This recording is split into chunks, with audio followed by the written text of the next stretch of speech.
Bismillahirrahmanirrahim. Assalamualaikum warahmatullahi wabarakatuh. Halo teman-teman semua, kembali lagi dengan saya Usman dalam channel Usman Onggi. Baiklah, di kesempatan yang baik ini kami kembali akan berbagi kisi-kisi soal untuk kompetensi teknis P3K Guru, terkhusus bagi teman-teman yang akan mengikuti kompetensi di tahap 2 ini. Di video sebelumnya kami sudah membagikan beberapa rangkuman materi untuk soal-soal kompetensi teknis. Namun di video kali ini kami mendapatkan lebih lengkap lagi atau lebih rinci teman-teman terkait dengan soal-soal untuk kompetensi teknis P3K Guru. Oleh karena itu silahkan simak video sampai selesai, dan seperti biasa bagi rekan-rekan yang baru pertama kali menemukan channel ini, jangan lupa untuk tekan tombol subscribe-nya dan aktifkan lonceng notifikasinya agar siap kami mengupdate informasi-informasi terbaru seputar P3K teman-teman yang pertama kali mendapatkan notifikasinya. Oke teman-teman, terima kasih. Langsung saja di sini untuk rangkumannya ya, rangkuman untuk kisi-kisi soal P3K untuk materi pedagogik ya dan profesional di sini ya. Yang pertama kita lihat terlebih dahulu untuk pedagogik. Di sini itu ada teori-teori belajar teman-teman, seperti itu teori belajar Gagne, teori belajar Ausubel, teori belajar Piaget, kemudian teori belajar Dell, kemudian intisari RPP, cara merumuskan tujuan pembelajaran berdasarkan KD, cara memberikan sanksi kepada siswa, mengatasi kesulitan belajar siswa, kemudian KKM, aplikasi dari pemahaman kata kunci berpikir tingkat tinggi, kemudian pahami arti checking, keeping, dan summing, kemudian tahap perkembangan, moral, kemudian juga model pembelajaran ya, model pembelajaran abad 21 ya, seperti ada discovery learning, inquiry learning, kemudian PBL, PJBL, dan PBT. Jadi teman-teman harus menguasai materi-materi tersebut untuk soal-soal yang pedagogiknya.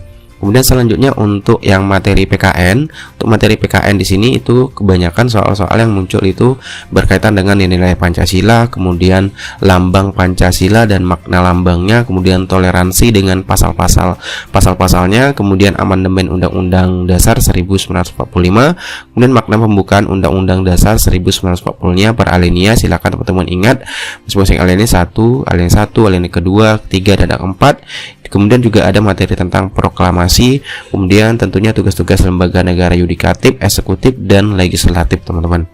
Nah selanjutnya dari untuk kebudayaan Indonesia sendiri juga ada yang keluar tuh, seperti silakan teman-teman ingat bahasa daerah, tradisi, seni, norma, nilai, pakaian adat, lagu daerah, dan norma-norma adat yang ada di Indonesia tentunya. Nah selanjutnya itu materi yang IPS. Untuk materi IPS ini itu berkaitan dengan sejarah, yaitu seperti pertempuran Jakarta, pertempuran Palembang, dan sebagainya. Itu peristiwa-peristiwa penting yang terjadi di sejarah Indonesia. Dan yang penting juga kebanyakan yang ada keluar yaitu negara ASEAN. Jadi yang berkaitan dengan ASEAN seperti organisasi ASEAN, kondisi perekonomian ASEAN, lingkungan alam, lingkungan sosial, kemudian ekonomi negara Indonesia, dan juga ada menumbuhkan ekonomi saat COVID atau pandemik ya. Silakan dibaca teman-teman materi-materi yang berkaitan dengan yang kami paparkan ini. Nah selanjutnya untuk materi IPA atau ilmu pengetahuan alam itu seperti sistem organ manusia, yaitu pernapasan, pencernaan, dan lain-lain teman-teman silakan dibaca.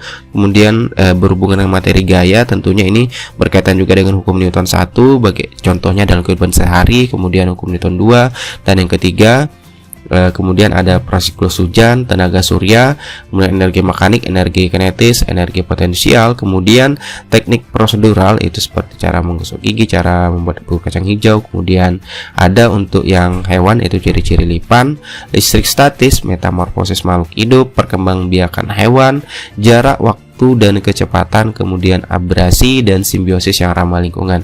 Jadi ini yang kami dapat berdasarkan untuk hari pertama teman-teman untuk kisi-kisi soalnya. Nah selanjutnya untuk materi bahasa Indonesia di sini itu banyak seperti penulisan EYD, menyusun daftar pustaka, jenis paragraf seperti paragraf deskriptif, narasi, dan persuasif. Kemudian ada soal-soal cerita, kalimat efektif dan kalimat objektif, jenis teks, ide pokok, yaitu menentukan ide pokok suatu soal cerita, kemudian kesimpulan, persamaan dan tidak persamaan, kemudian kata serapan, dan juga menyusun kalimat yang benar dan baku teman-teman. Nah selanjutnya di kalau materi matematikanya seperti statistik itu menghitung median, modus, yaitu data kelompok, kemudian jaring-jaring bangun ruang, analisis data lewat tampilan diagram, kemudian ada operasi bilangan bulat, menghitung kecepatan dan jarak, luas bangun ruang, kemudian pernyataan pertidaksamaan dari satu variabel, kemudian ada penampakan bangun ruang dari atas, samping, depan, dan belakang, kemudian ada menghitung juga keliling lingkaran. Jadi silakan dipelajari lagi hal ini. Nah, kemudian cukup teman-teman, itu materi-materi yang bisa kami sampaikan atau berikan pada teman-teman terkait dengan kisi-kisi soal P3K kompetensi teknis untuk PGC di hari pertama. Oke, semoga informasi ini bermanfaat. Sekian dari semua. Wassalamualaikum warahmatullahi wabarakatuh.